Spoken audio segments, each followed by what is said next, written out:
ابوي جاب نقمه المحل كنا نفوق براحه ثاني يوم ما لك دخل شنو كافي تقول اخوك ماني منين جيت اخونا؟ ما اطول بالسوق انا هنا اشوف بني الزغير هذا العنقود هذا عزيز على قلبه خلنا اصعد لهم منه.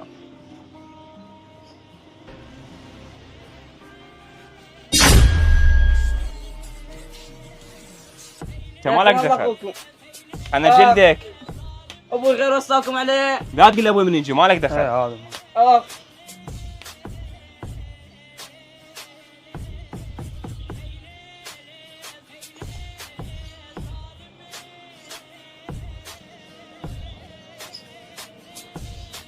الو ها ابوي علاء شلونك؟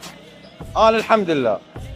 ابويا خطيه هذا خلص مدرسه وجبته من الصبح خليته بباب المحل وشغلوا وياكم ديروا بالكم عليه اخيكم الزغير هذا وهذا ام مصيبي خطيه الله يرحمها يتيم هذا ما اوصيكم عليه.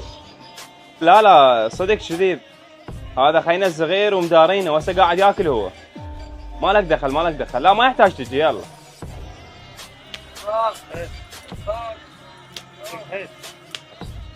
هذول الظاهر كشفتهم على حقيقتهم ذولا ما يردون اخوهم الصغير وهذا اخوهم الصغير امه الله يرحمها وصتنا وهاي وصيه وجاي ياذون بيه وبعين شفتهم بس الاحسن راح اسوي خطوه ما حد مسويها راح اشمرهم بالشارع بدون ما يدرون وبدون ما يعلمون راح اخابر المحامي صديقي واسوي له وكاله عامه بالبيت وبالمحل وبالسياره كلهن إله واخليهن بالقاصرين خاف اموت هو يستورثهن.